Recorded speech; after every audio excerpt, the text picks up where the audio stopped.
¿Podría la Iglesia impartir la bendición a las uniones homosexuales? Bueno, me habéis pedido esta reflexión, ¿eh? Comprendo perfectamente que tengáis deseo de aclarar una cuestión como esta, ¿no? Y además no es porque a vosotros os afecte de una manera especial, ¿eh? Por el hecho de que vosotros seáis católicos, que habéis pedido a la Iglesia, vuestra madre, que os ayude, os acompañe por experimentar tendencias homosexuales y queréis que la Iglesia os ayude a vivir la virtud de la castidad.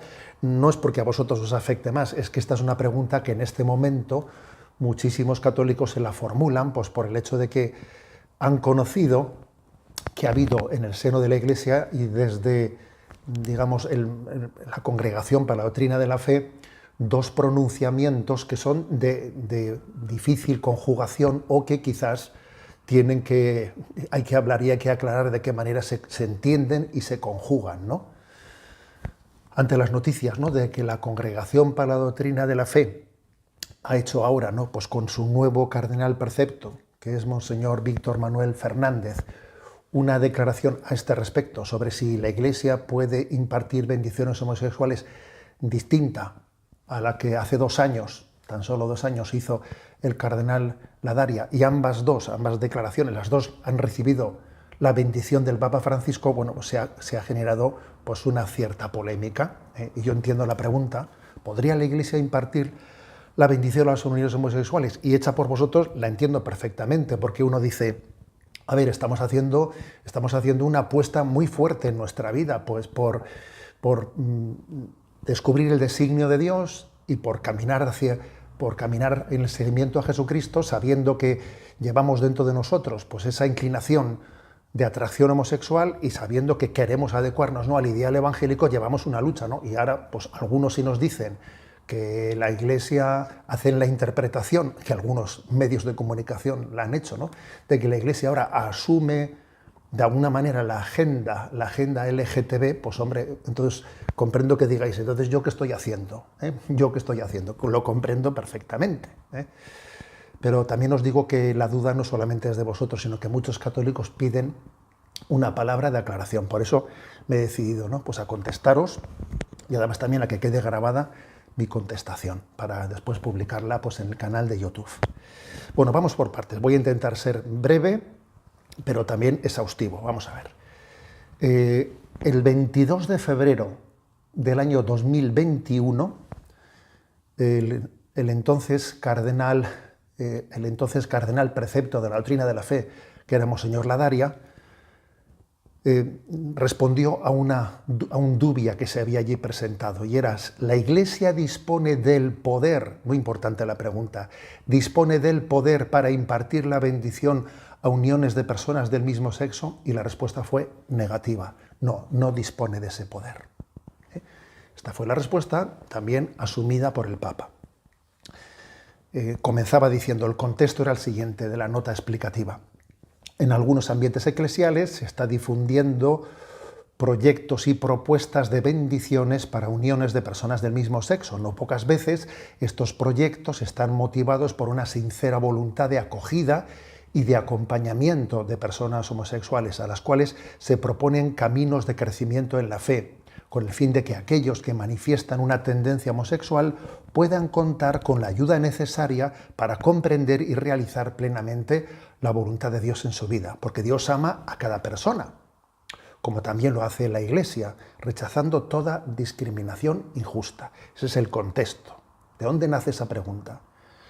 Pues a ver, la Congregación de la Doctrina de la Fe quería obviamente responder a quienes en muchos lugares de la Iglesia estaban queriendo acompañar a personas con tendencias de atracción homosexual, como vosotros sois acompañados, y claro, pues constataba que en muchos lugares, en muchos sitios, podía haber contradicciones en la manera de acompañar a esas personas, porque para acompañar bien hay que encajar la verdad y la caridad. Y entonces de ahí nació esa pregunta y esa respuesta. La finalidad, ¿no?, de esta intervención que hizo la congregación es responder a las exigencias del Evangelio, además de dirimir, ¿no?, las controversias y de favorecer la sana comunión en el pueblo de Dios, ¿no? Porque obviamente no es de recibo pues que en un lugar se dé una respuesta totalmente contradictoria con la que se da en otro lugar. Bueno, en África una cosa, en Alemania otra. Pues obviamente ese no es el Evangelio de Jesucristo. El Evangelio de Cristo tiene una palabra para todos nosotros, ¿eh? Más allá de los condicionamientos culturales. Por ejemplo, cuando Jesús habló de la indisolubilidad del matrimonio, y la Iglesia lo predica hoy, pues lo tiene que predicar en sitios donde la poligamia está asumida culturalmente, o en otros sitios donde es fácil predicar la indisolubilidad del matrimonio. Es decir, el Evangelio es el que es más allá de los condicionamientos culturales, ¿no? Pero la clave es que estamos ante un recurrente dilema dualista entre verdad y caridad. Esto es muy frecuente. Y eso es lo que nos divide y las distintas interpretaciones.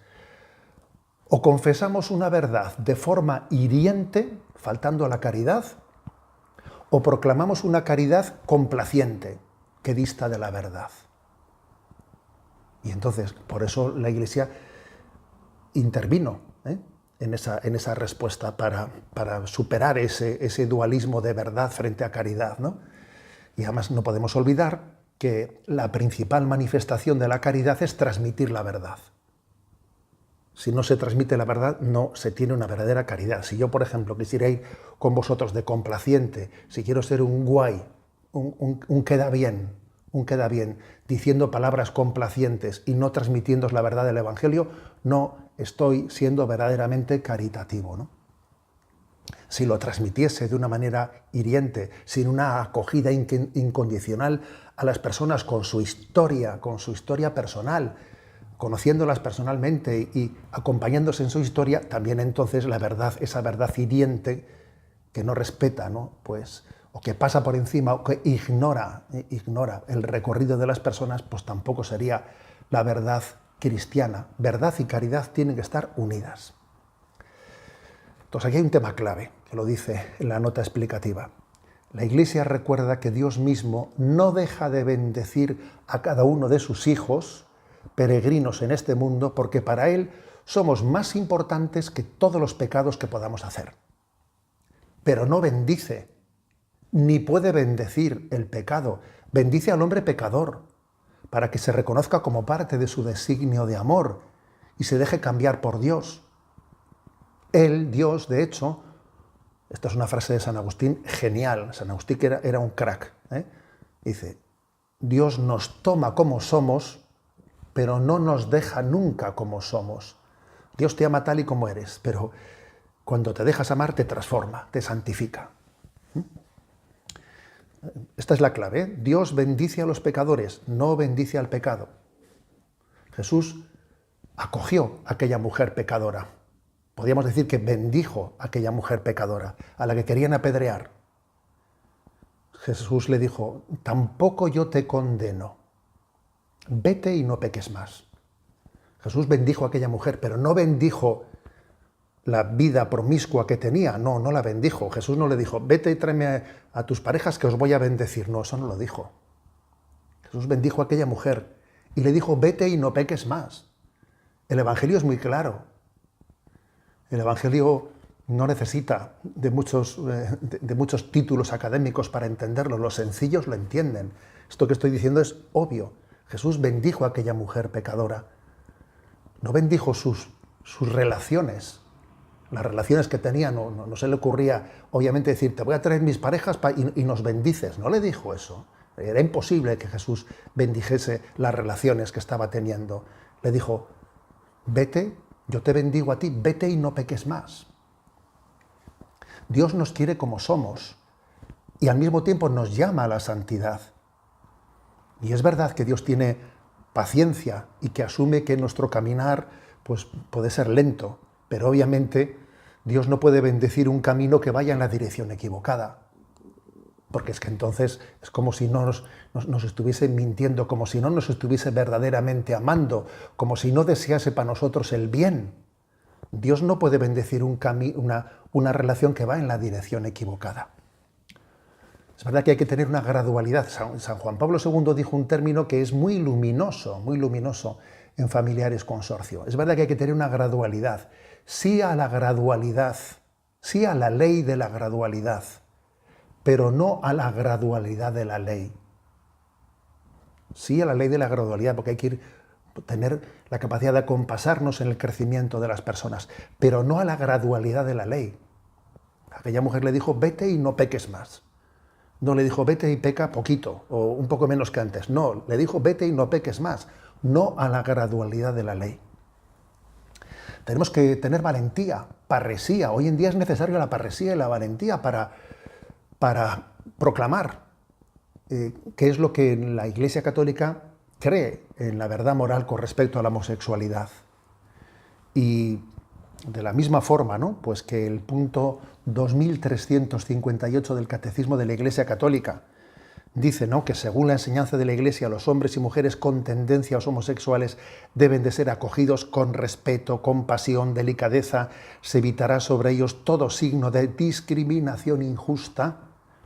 Dice también, con respecto a los actos homosexuales, en el punto 2357, los actos homosexuales son intrínsecamente desordenados, son contrarios a la ley natural, cierran el acto sexual al don de la vida, no proceden de una verdadera complementariedad afectiva y sexual, no pueden recibir la aprobación en ningún caso.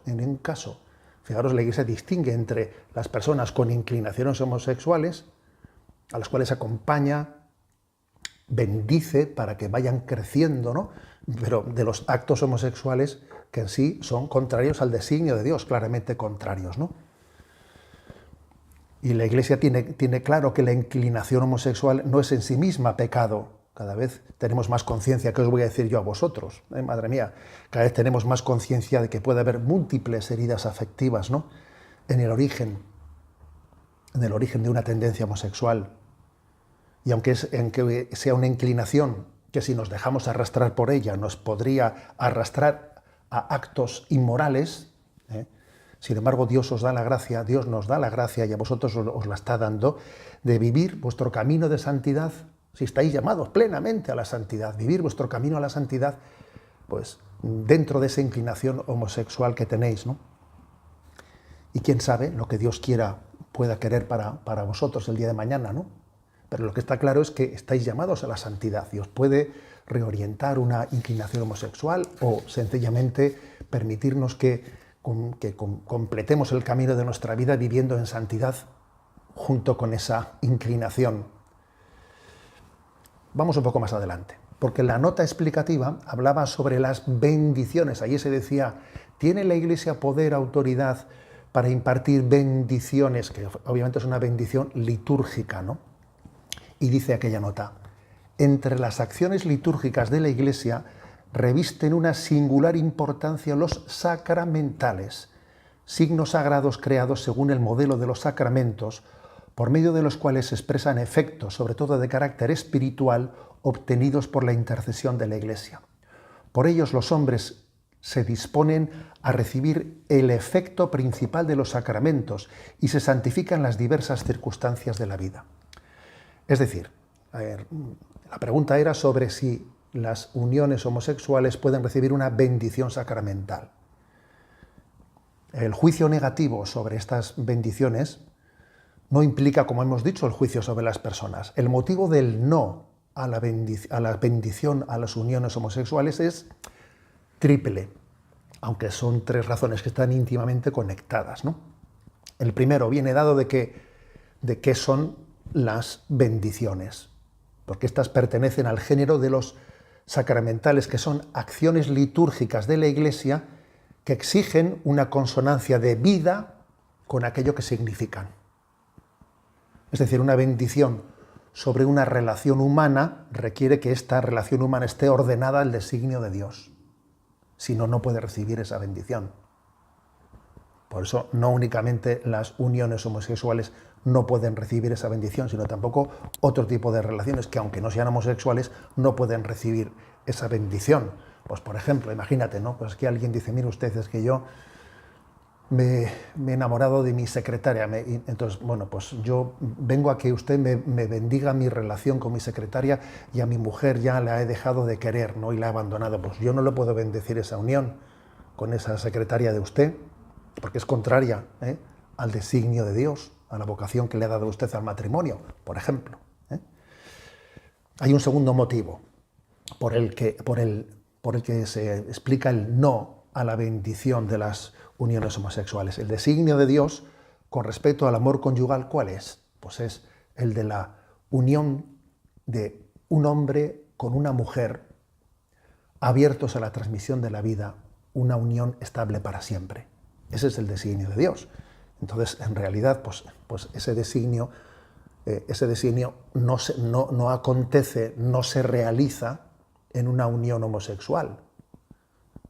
La unión de un hombre y una mujer abiertos a la transmisión de la vida no acontece en una unión homosexual, motivo por el cual no puede recibir esa bendición. Y el tercer motivo añadido es que esa bendición supondría una simulación sacramental. Si una pareja de personas homosexuales van a la iglesia y reciben, y vamos a recibir nuestra bendición en el día tal, ¿no? Como se han hecho por ahí en algunos lugares, que hemos visto algunas fotografías en otras naciones. A ver, eso es una simulación, obviamente, ¿no? Es una especie de una imitación, una analogía de una bendición nupcial, que está, obviamente, faltando a la verdad, ¿eh?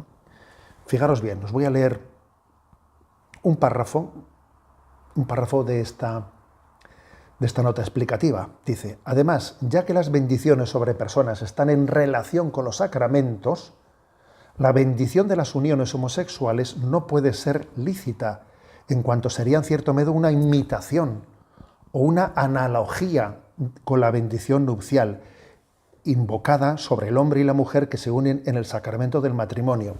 Y ahora viene una cita de Amoris Laetitia, de la encíclica del Papa Francisco, número 251. Escuchadla con atención.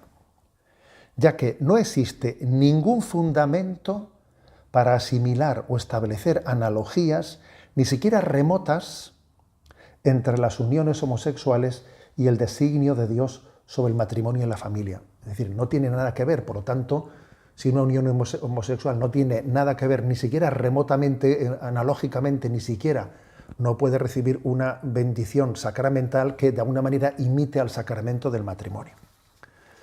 Pero bueno, para que veáis que esto es algo que en el seno de la Iglesia es claro y no es exclusivo esto con respecto al tema de la homosexualidad, por poner un ejemplo, en la encíclica Familiaris Consortio, San Juan Pablo II, en el punto 84, llamó la atención de que los matrimonios que se hubiesen divorciado y que se habían vuelto a casar y a veces pedían a la Iglesia una ceremonia.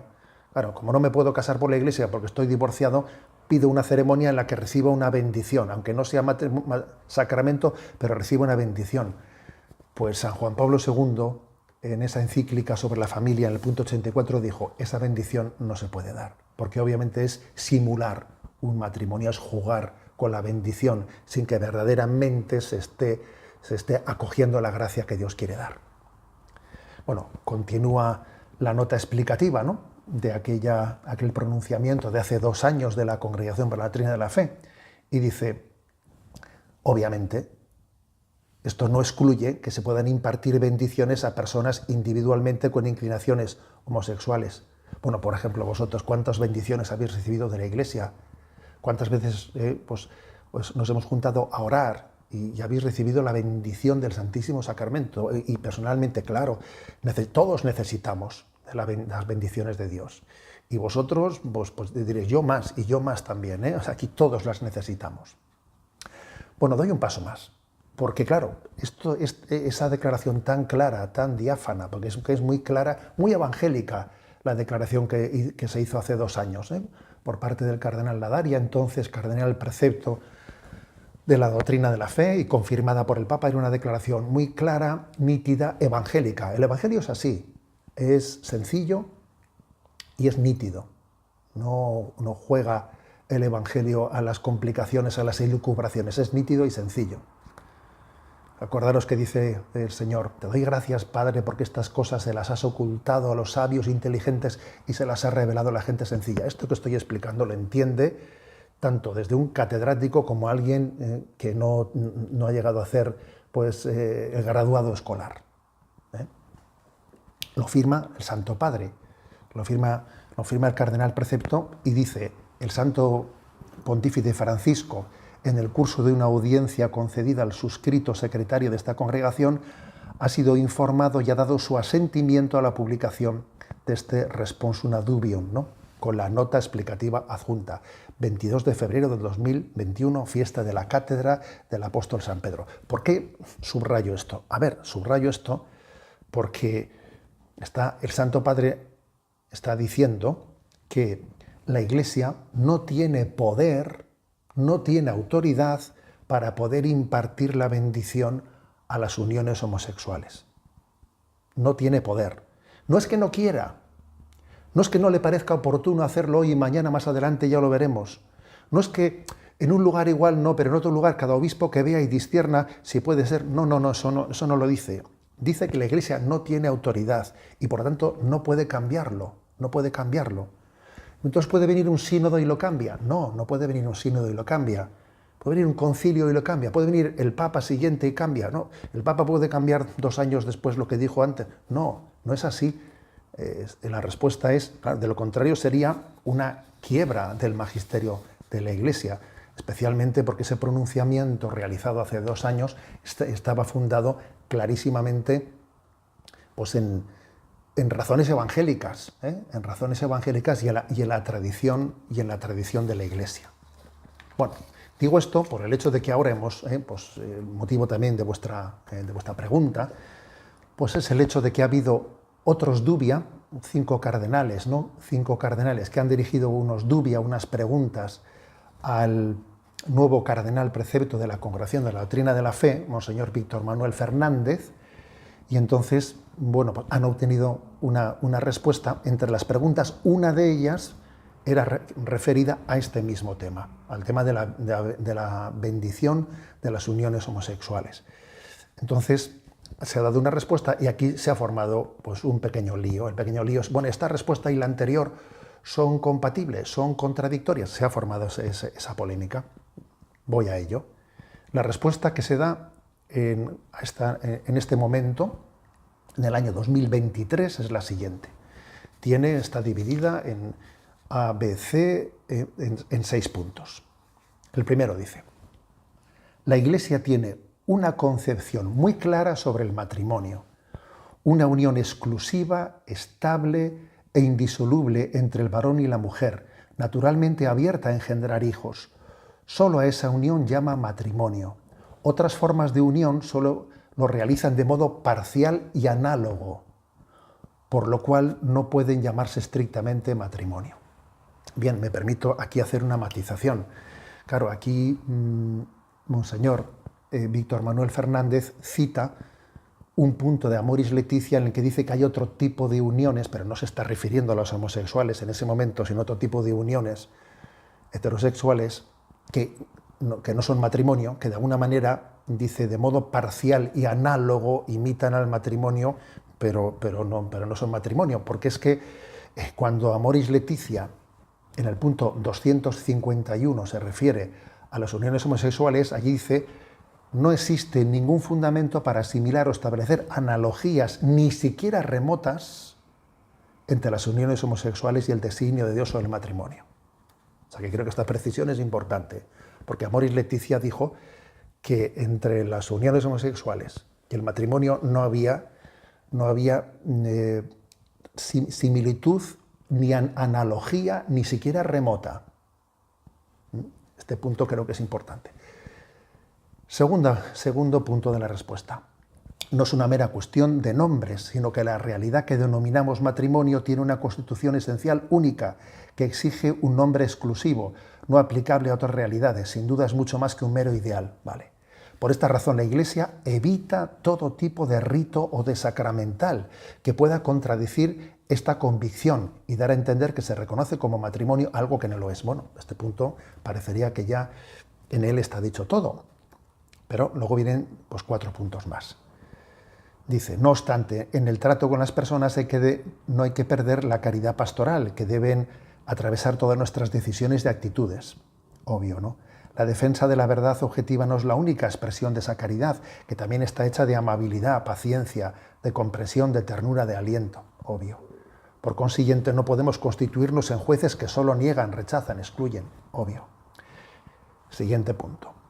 Por ello, la prudencia pastoral debe discernir adecuadamente si hay formas de bendición solicitadas por una o varias personas que no transmitan una concepción equivocada del matrimonio, porque cuando se pide una bendición se está expresando un pedido de auxilio a Dios, un ruego para poder vivir mejor, una confianza en un Padre que puede ayudarnos a vivir mejor. Por otra parte, siguiente punto, si bien hay situaciones que desde el punto de vista objetivo no son moralmente aceptables, la misma caridad pastoral nos exige no tratar sin más de pecadores a otras personas cuya culpabilidad o responsabilidad pueden estar atenuadas por diversos factores que influyen en la imputabilidad subjetiva.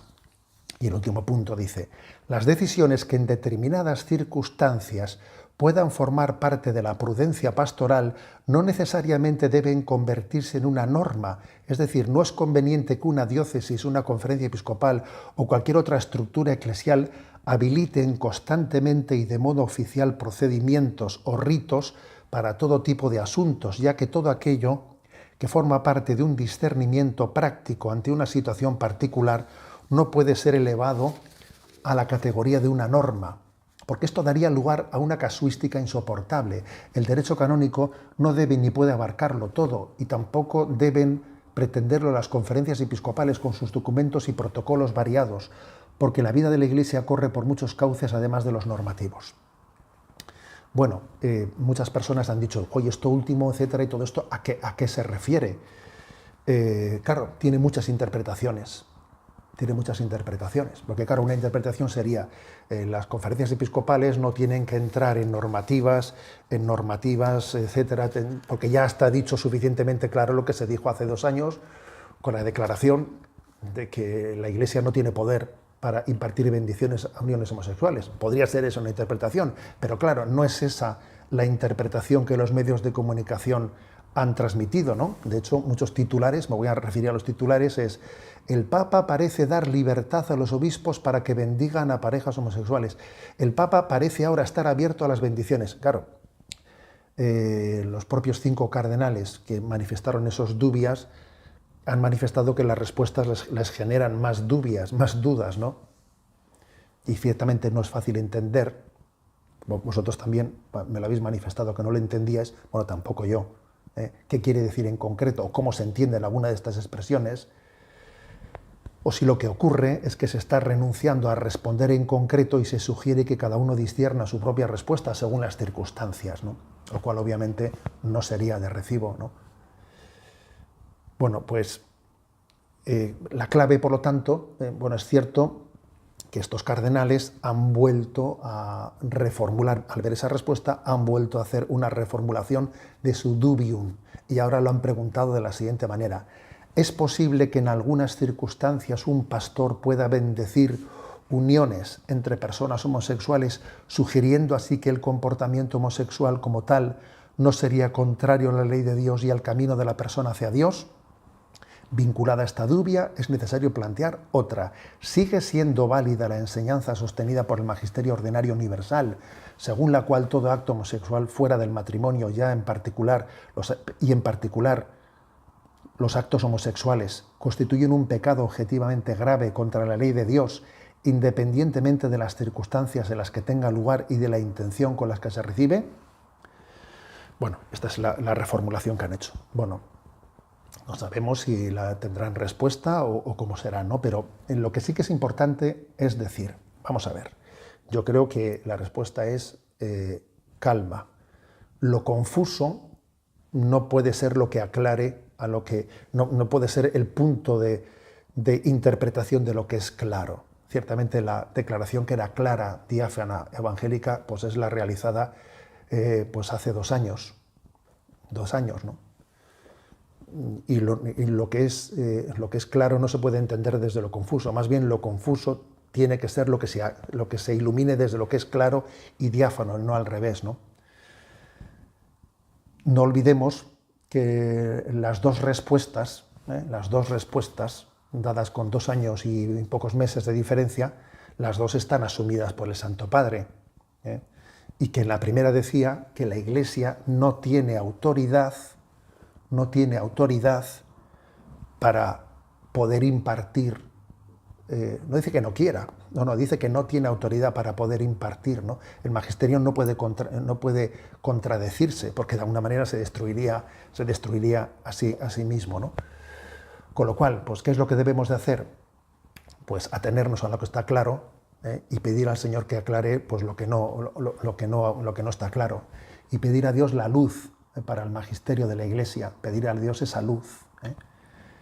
Y orar mucho por la Iglesia, porque obviamente la Iglesia también participa de esta crisis de relativismo en la que está subsumida nuestra cultura. También nosotros tenemos secularización interna, vaya que sí la tenemos. También nosotros tenemos el riesgo de mundanizarnos. Tenemos que orar por la Iglesia con pasión, sabiendo que Jesucristo entregó su vida por ella. Orar intensamente por la Iglesia para que pueda, ¿no?, cumplir esa encomienda que Jesús le hizo de acompañarnos en ese camino hacia la salvación. Orar intensamente por la Iglesia. La Iglesia os continúa acompañando también a vosotros, haciendo todo lo posible para que viváis en la libertad de los hijos de Dios, para que todos vivamos en la libertad de los hijos de Dios. Hay una gran batalla para quitarnos la libertad, una gran batalla. A mí me habéis oído muchas veces decir pues, que hemos pasado, ¿no?, de la proclamación del amor libre al sexo esclavo. Y es notorio cómo hoy en día hemos experimentado que cuando el amor se ha desligado de la naturaleza, de la moralidad también que está inscrita en la ley natural, entonces ha derivado en esclavitudes, ¿no? Del amor libre hemos pasado al sexo esclavo. Y ese sexo esclavo lo estamos sufriendo, lo estamos padeciendo. Nunca habíamos hablado tanto de libertad y nunca habíamos sido tan esclavos, llenos de adicciones que nos quitan la libertad de los hijos de Dios, ¿no? Y además con una esclavitud que es especialmente perniciosa, porque la esclavitud más consolidada es aquella que consigue que los esclavos sientan placer en ser esclavos. Y esto es lo que está haciendo, por ejemplo, con la pornografía, con la extensión de la pornografía, que nos mantiene esclavos y nos quita y nos da placer en ser esclavos. Bueno, por eso es clave, ¿no?, que la Iglesia nos siga acompañando a todos en esta gran batalla, porque la virtud de la castidad, si algo es una virtud liberadora. Liberadora. Le decimos, Señor, enséñame a amar, y enséñame a completar mi camino hasta la santidad. Que os quede muy claro que aquí todos, lo único importante de nuestra vida no es si uno tiene una tendencia homosexual, no.